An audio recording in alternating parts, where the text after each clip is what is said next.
Greetings and welcome to Beyond the Bay. I am Ted Kroll. This month we highlighted screwball romantic comedies.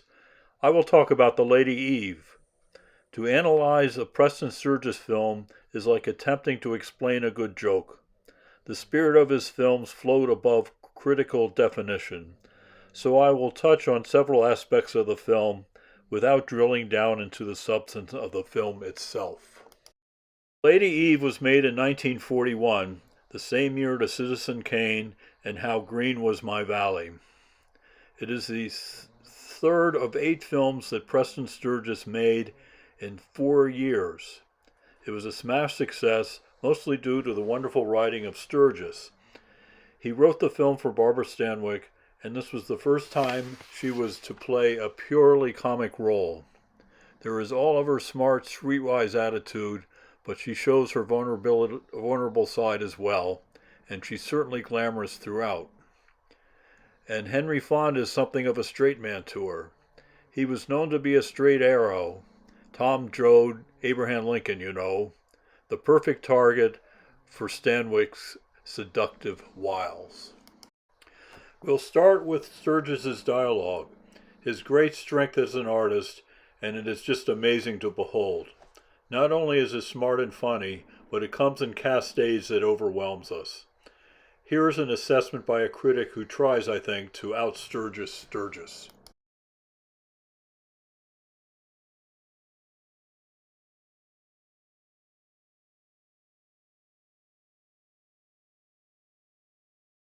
In reviewing the film for this presentation, I turned on the subtitles and was amazed at the humor and ribaldness that Sturges was able to get away with because the dialogue zooms along at breakneck speed. Here's an example of what is going on. First, I'm going to show an early scene from the film itself. Please excuse the poor quality of the images and sounds, but I want to show the rapid pace of the delivery of the lines. Next, I will superimpose the dialogue over screenshots, and you can read the amazing wit that is simply rushed over on the screen.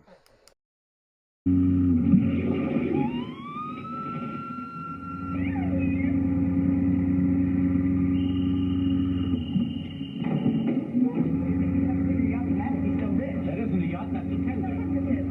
I said, Pat, it was Pike. So what? Go put on your shorts. You can tie, can't you? Mom, it makes me puke. Puke? No, Pike. Go put on your peekaboo. Make fast.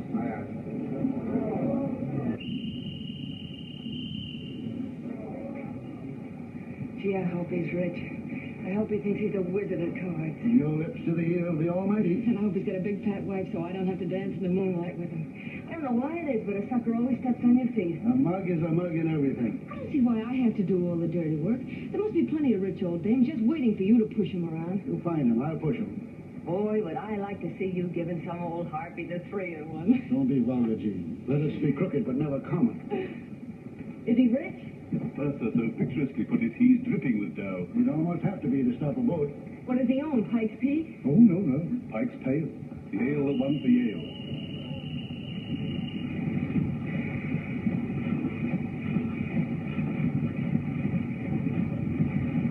I wonder if I could clunk him on the head with this. Don't do that.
Sturges's films are overflowing with a rich variety of incidental characters that populate his films and add distinct flavors and spices to the screwball stew that is at the heart of his pictures.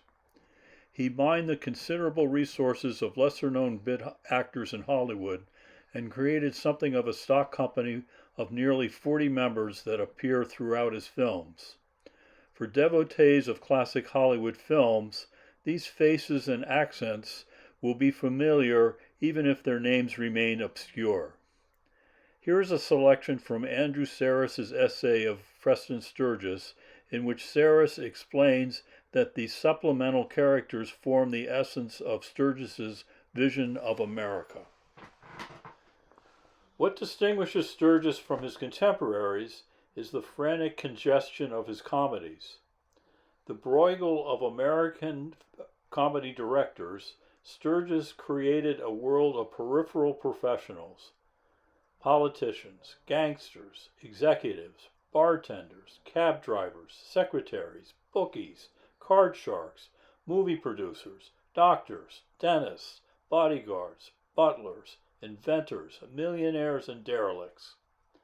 But these were not the usual fulsome and jetsam of Hollywood cinema, but the expressive cameos of aggressive individualism.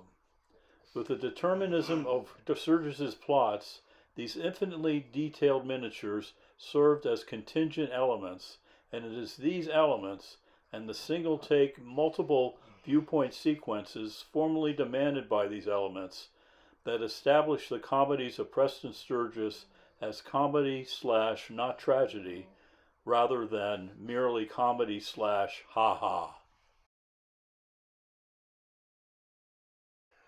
As I was reviewing this film, I was taken by the glamour of Stanwyck's wardrobe. Apparently, this was the first collaboration between Stanwyck and Edith Head, the grande dame of Hollywood fashion. I have no comment to make except to say the costumes suit Stanwyck, and Stanwyck makes them all look great. This is Hollywood at its best.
You can call it romance, but this film has a lot of smoldering attraction between Jean and Hopsy.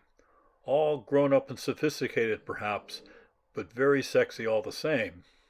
As we saw earlier, Jean was set on seducing Hopsy and succeeds on getting him on a couch. He falls off and discreetly pulls her skirt over her leg. But then comes this amazing two-shot that lasts over 3 minutes. She plays with his hair and whispers sweet nothings in his ear. However, beyond the obvious words and actions, there is this sense of two people falling for each other in a big way. 3 minutes is quite a long time for a shot in a Hollywood film, and the two of them sustain the tension throughout. Oh, and here's the bonus. A gorgeous shot of Stanwyck with her devilish glance on their wedding later in the film. Sturges's life was the stuff that movies are made of, especially like the laugh-a-minute pictures he made, except he crashed and burned at the end. His mother was a free-spirited, bohemian type who had a handful of husbands, one of which was a Sturges who became the stepfather to Preston. His mother was a close friend of Isadora Duncan and was reputed to have given Isadora the scarf that caused her demise. His early life was a whirlwind of all sorts of adventures, but that's a story for another time. In the early 1930s, he ended up in Hollywood as a scriptwriter and made a splash with The Power and the Glory, which was something of a precursor to Citizen Kane.